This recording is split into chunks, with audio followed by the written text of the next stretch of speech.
નમસ્કાર દર્શક મિત્રો, આપ જોઈ રહ્યા છો Lilia times news channel. Bharat Ratna doctor Baba Saheb આંબેડકરની 133મી જન્મ જયંતિ પ્રસંગે અમરેલી જિલ્લા કોંગ્રેસ પરિવાર દ્વારા તેમની પ્રતિમાને પુષ્પહાર અર્પણ કરી અને તેમને યાદ કરવામાં આવ્યા હતા અને જય ભીમનો સૂત્રોચ્ચાર કર્યો હતો।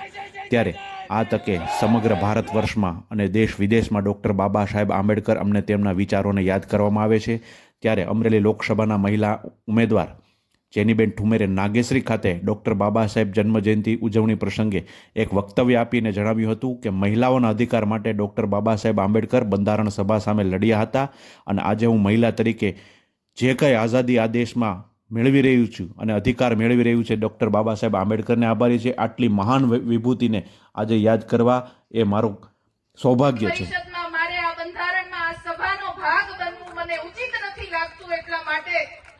એમણે એક ઝાટકે ફક્ત મહિલાઓને બંધારણમાં અધિકાર ન દઈ શકાવાના કારણે રાજીનામું આપ્યું, એટલી મહાન વિભૂતિ હતા।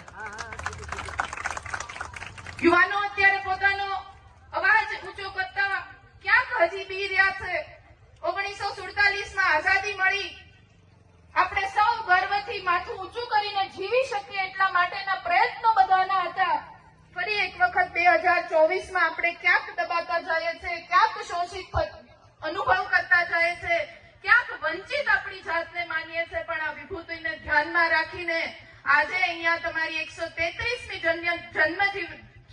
જન્મ જયંતિ નિમિત્તે આપ સૌને આહ્વાન કરું છું કે અનેક લોકોએ બલિદાન આપ્યા છે, અનેક લોકોએ બલિદાન આપણી સ્વતંત્રતા માટે આપ્યા છે। બધાય એક સમાન જીવન એનું પોતાનું